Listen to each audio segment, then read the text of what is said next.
ঋতুবরণ কবিতা থেকে একটা MCQ common চাও? তাহলে প্রশ্ন বলছি শোনো। ঋতুবরণ কবিতায় সর্বপ্রথম কোন ঋতুর কথা বলা হয়েছে? দ্রুত কমেন্টে অ্যান্সার দাও। আর এই ফাঁকে আমি এই কবিতা থেকে মূল ভাব নিয়ে আলোচনা করব এবং এই কবিতা থেকে কিভাবে সিকিউ আসতে পারে সেটা নিয়ে আলাপ আলোচনা করব। তাহলে চলো শুরু করি। ঋতুবরণ এই কবিতাটি লিখেছেন কবি আলাওল এবং এই কবিতার শুরু থেকে শেষ পর্যন্ত তিনি বাংলাদেশের যে 6টা ঋতু রয়েছে, গ্রীষ্ম, বর্ষা, শরৎ, হেমন্ত, শীত, বসন্ত, এগুলো নিয়ে আলাপ আলোচনা করেন। একদম শুরুতেই তিনি বসন্ত ঋতুর কথা বলেন এবং বসন্ত ঋতুতে যে প্রকৃতি খুবই সুন্দর থাকে সেটা নিয়ে কথাবার্তা বলেছেন। তিনি বলেছেন দুই পক্ষ আগে পাচ্ছে মধ্যে সুমাধব, অর্থাৎ বসন্তকালের যে মাঝামাঝি সময়টা সেটা অত্যন্ত সুন্দর থাকে।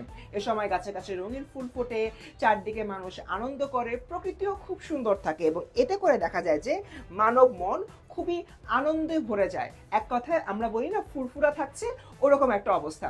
এরকম একটা জায়গা থেকে পরবর্তীতে চলে আসে গ্রীষ্মকালের কথা, কিন্তু গ্রীষ্মকালে থাকে প্রচণ্ড গরম এবং এই গরমে দেখা যায় যে অনেক সময় আমরা ভালোভাবে নিজেদের যে সময়গুলো রয়েছে সময়গুলো যাপন করতে পারি না।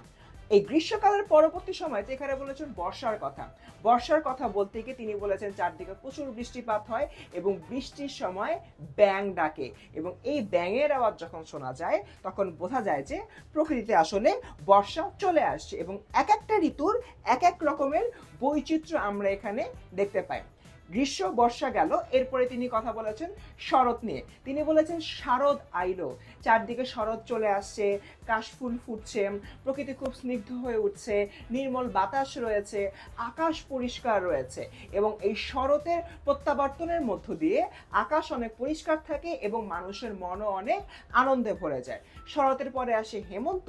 হেমন্ততে আমরা ধান কাটি এবং এর পাশাপাশি হেমন্ত যখন আগমন করে তখন আসলে শীতেরও আবির্ভাব শুরু হয়ে যায়। কিন্তু যখন শীত চলে আসে তখন দেখা যায় যে এক ধরনের আমাদের মধ্যে যুবথুবু ভাব রয়েছে। শীতের প্রভাবে চারদিক একটু জরাজীর্ণ হয়ে যায়। শুধুমাত্র তাই নয়, শীতের ত্রাসে সূর্য বা রবি আড়ালে লুকিয়ে পড়ে এবং এই সম্পূর্ণ কবিতার মধ্যে কবি একটা জিনিস দেখিয়েছেন যে প্রত্যেকটা ঋতুর মধ্যকার একটা সম্পর্ক রয়েছে। যেরকম বসন্তের পরে গ্রীষ্ম আসছে, এরপর বর্ষা, এরপর শরৎ, এরপর হেমন্ত, এরপর শীত।